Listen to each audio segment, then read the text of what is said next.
is a player primed to have a breakout season on the 49ers? I'm going to go with Emmanuel Mosley. Okay. I like him being because he doesn't get enough respect as a very, very good cornerback too. He wouldn't be any team's cornerback one, but I feel like practically almost every team around the league will take him as their cornerback too. And the reason why I think he's primed to have a breakout season, look, he's been in the game for a while now. He's been getting better every year. He's been very solid. And now this year, he's not going to be the best corner on the team. He has players behind him who could supplant him. You know, Ambry Thomas was a starter last year for a time. Jason Verrett is back. And so whether they kick him to nickel or not, I don't think that's what he wants. I don't think he'll complain if they want to move them, but I don't think that's best for him, for his career. You stay outside. That's your moneymaker. You know, stay where it works well for you. And I think that's where that's where he's going to really like make his stand. It's like, look, I got people behind me that are going to push for me. And I think the number one thing that's going to stop him is his health, because he always misses like 3 to 4 games every year. It feels like.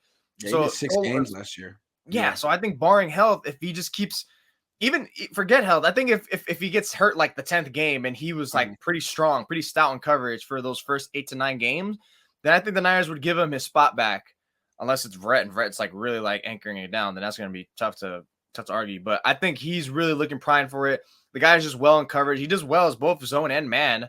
I mean, he does not like he gets like dusted hella bad. He's pretty well disciplined. I mean, even in 2020, I remember the COVID year, I think he was guarding Devontae Adams, and Adams beat him, but that was just a phenomenal throw and catch, and his coverage was actually good. So his coverage has been good for a while.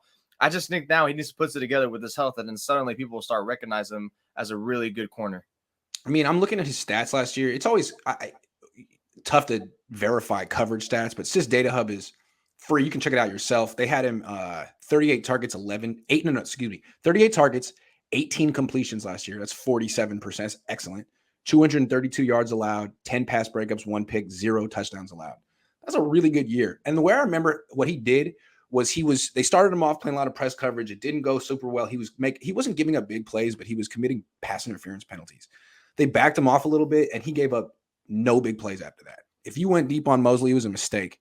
And he would give up some catches in front of him, and I thought, I'd like him to be a little bit more aggressive on third down. I thought both he and Ambry Thomas were just kind of soft on third down, which is why the third down defense wasn't great. But yeah, Mosley, if he can play a little bit more aggressive than he did last year, he has lockdown potential and just be healthy. That's a good one. The off coverage might also be something that they're instructing him to a lot of times. It could be like, no, we want you to play off coverage. And it might be like a stubborn thing. Maybe just like, we don't care. We stay true to our roots, even though the better sense might be just to get up on you and just play press. But I think a lot of times people don't realize that, like, hey, the corners don't have autonomy or decision. Maybe the stars like Jalen Ramsey, like, hey, we'll let him do what he wants. But like someone like Mosley, like you could tell him to go up. That's true. No, he has to earn that confidence in D'Amico, because it seems like he lost it last year. D'Amico wanted to do what he's probably going to do with Charvarius Ward with Mosley last year, and Mosley was getting flagged. So he's going to have to not do that this year. Another guy on offense, I feel like a lot of people would look to Ayuk, and that would have been my answer before OTAs and minicamp. But frankly, I felt he was the biggest disappointment of minicamp and OTAs on offense. Debo wasn't there. Kittle wasn't there. It was his time to shine, and he didn't. When the ball went to him, more times than not, something bad happened. It was just a few practices in May and June, but I just thought he was going to dominate. Who dominated was Jawan Jennings. Jawan Jennings was the guy who asserted himself, who looked like a different player, who caught a bunch of touchdown passes, and I think he's a very good fit. He has something in the wide receiver room that no one else has that I think is going to benefit Lance. It's just that size and those hands. Lance needs a guy like that, because Lance running. Yeah, he gets open. He's big, and he has a big catch radius. Lance throws really hard. It's not the most catchable ball. No problem for Jawan Jennings. And Debo has a defined role. I don't know what Ayuk's role is. He was in the doghouse for half of the year.